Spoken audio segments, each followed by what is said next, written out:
Hey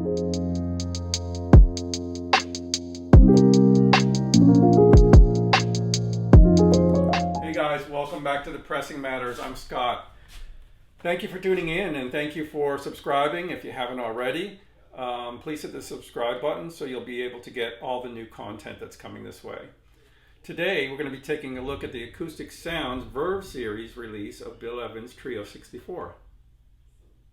I was so excited to receive a new Verve Acoustic Sounds Series release. I've loved the whole series from the start. I have most of them. I love the diversity of titles from Impulse to MRC Vocal, Straight Ahead Jazz, and now we have the Bill Evans Trio coming out on this series. I'm very happy to get this. My exposure to Bill Evans prior to this has been over the last 3 or 4 years, I suppose. The first release I got ever was the Alto Analog Sunday at the Village Vanguard, and absolutely love it. The companion record, Waltz for Debbie, I have on the Analog Productions label.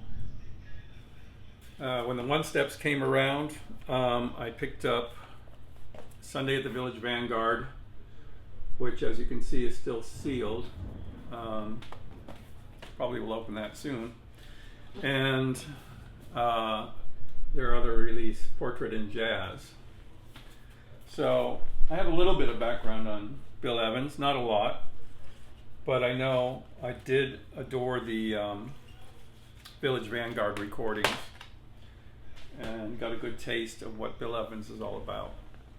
So let me tell you a little bit about this release. Trio 64 was recorded in New York City in late 1963 and was released on Verve in 1964. Originally released in a gatefold jacket, the cover features another stunning painting from Olga Albizu, the artist who did several iconic paintings for Verve, including Stan Getz' trio of bossa nova albums, the Getz Gilberto album, Jazz Samba, and Jazz Samba Encore. The session was recorded by Bob Simpson and Val Valentin. It features Bill Evans on piano, Gary Peacock on bass, Paul Motian on drums, and the reissue is part of the Acoustic Sounds Verve series, which is supervised by Chad Kassem and mastered by Ryan Smith at Sterling. All analog from the original master tape. The reissue duplicates the original jacket design and features an impressive gatefold jacket by Stoughton Printing. It's pressed on 180 gram vinyl at QRP. My impressions of this album are mostly favorable. I found it a little bit of a letdown from the Sunday at the Village Vanguard and Waltz for Debbie recordings. And I think you can attribute part of that to the loss of the bassist in those sessions, Scott LeFaro, who had died 3 years prior to this session. The bassist on this album, Gary Peacock, is fabulous. There's no question about it. But the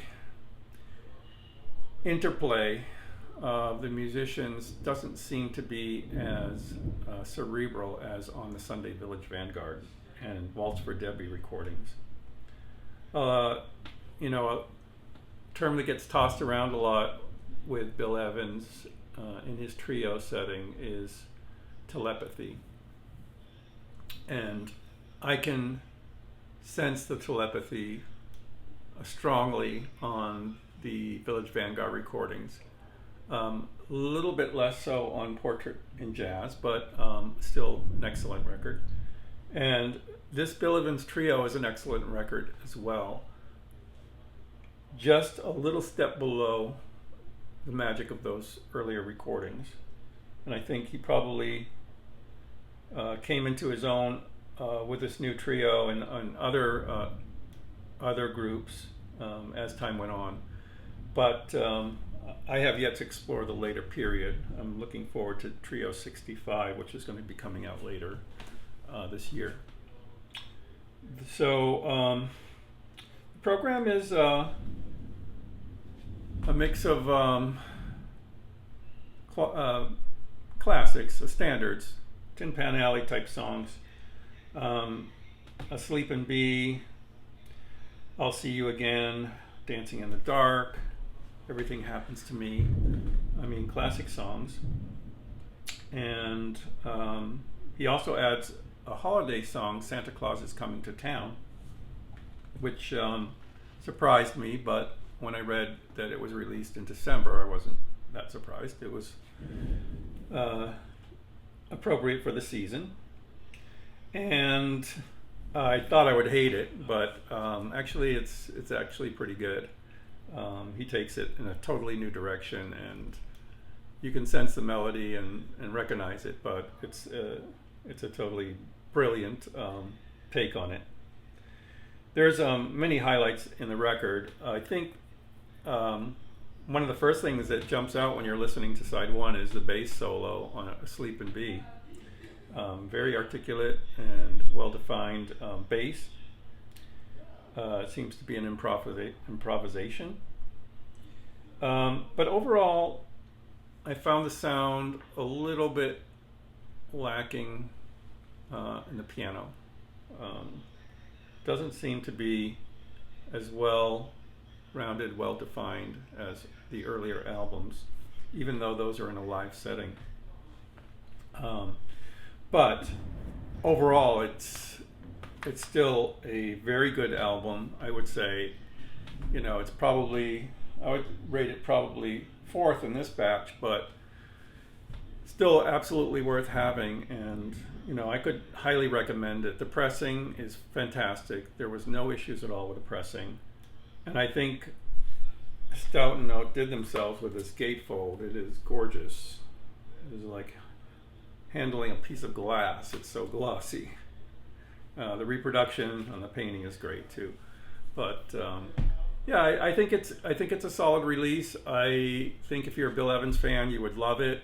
I'm starting to, get into jazz and listen to these different sessions, and personally I prefer those live cuts, but this is really an interesting album, and I'll be very interested to see what happens on Trio 65, which is coming up soon. So overall, it's easy recommendation for the music and the pressing. No issues at all.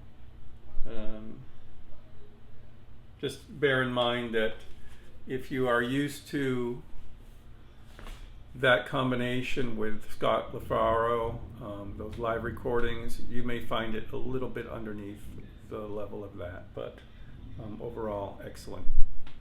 So thank you for tuning in. I don't want to drag this on too long, but thank you for tuning in, and thank you for subscribing. Appreciate your support. Take care.